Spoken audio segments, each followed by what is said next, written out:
Inner balance does not come from trying to control every thought, feeling, or situation in your life. Control creates tension, and tension is the opposite of peace. In Buddhism, awareness is the doorway to balance.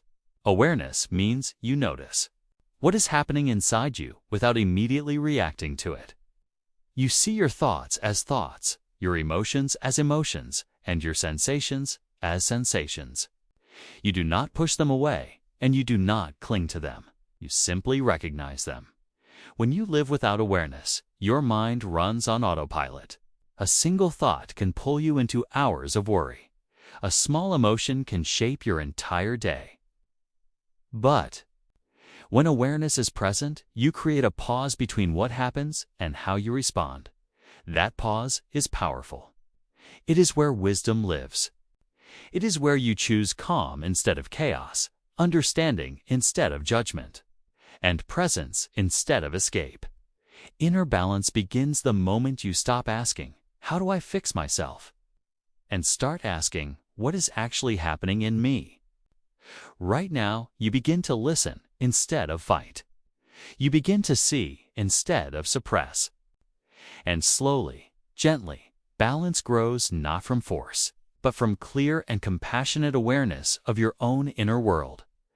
Stillness is often misunderstood as doing nothing, as stepping away from life or avoiding responsibility. In Buddhism, stillness is something very different. It is not the absence of movement, but the presence of clarity. It is what happens when the mind is no longer dragged around by every impulse, fear, or desire. You can be in the middle of a busy day and still be inwardly still.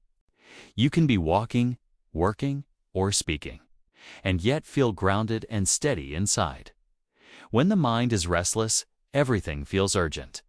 Every thought demands attention. Every emotion feels like an emergency. But when stillness is present, you begin to see things as they truly are, not as your anxiety paints them. You notice the difference between what needs to be done and what is just mental noise.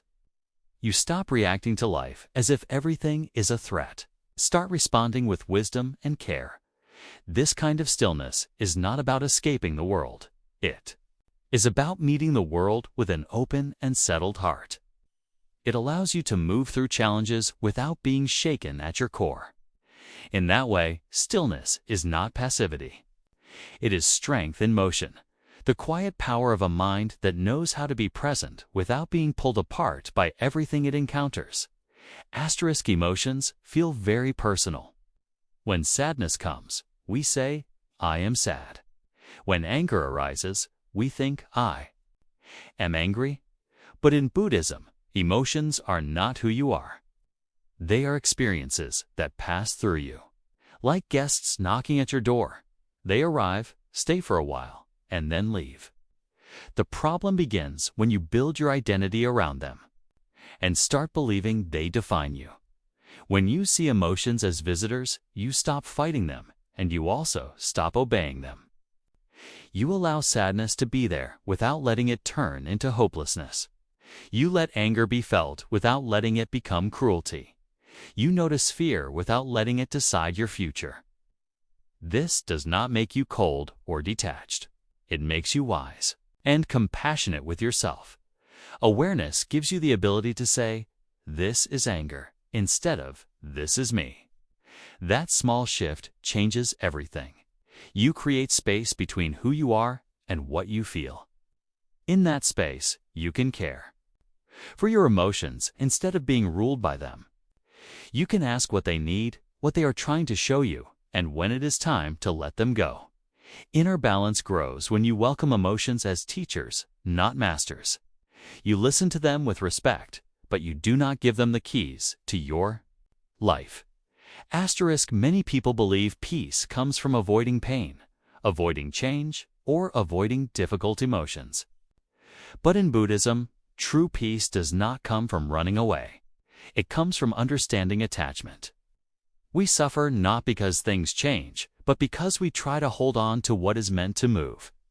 We cling to people, roles, achievements, and even two versions of ourselves that no longer fit who we are becoming.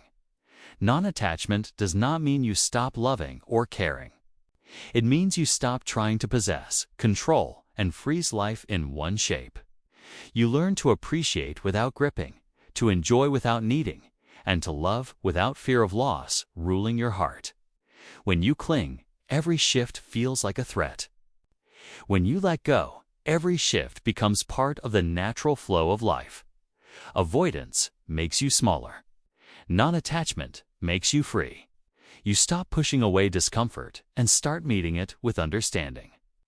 You allow joy to come without demanding it stay forever. You allow pain to come without believing it will define you forever. In this way, peace is not fragile. It does not depend on everything going right. It comes from a deep trust in impermanence and a willingness to open your hands instead of tightening your fists around life. Many of us try to be kind to others while being harsh with ourselves. We speak to our own hearts in ways we would never speak to someone we love. In Buddhism, compassion begins at home, within your own mind. If you cannot treat yourself with understanding, patience, and care, it becomes very difficult to offer those qualities sincerely to anyone else. Self-compassion is not self-pity, and it is not weakness. It is the courage to meet your imperfections without cruelty. It is the willingness to see your struggles without turning them into shame. When you make a mistake, compassion says, you are human. When you feel lost, compassion says, you are allowed to be here exactly as you are. This inner kindness creates safety inside you, and from that safety, healing begins. When you practice compassion toward yourself, your heart softens. You stop projecting your inner battles onto the world. You listen more deeply. You judge less. Quickly, you understand that everyone is carrying something heavy, even when you cannot see it. In this way, self-compassion naturally flows outward. It becomes the ground from which empathy, patience, and love for others can grow. Inner balance is not built on self-criticism. It is built on gentle, steady care for your own being.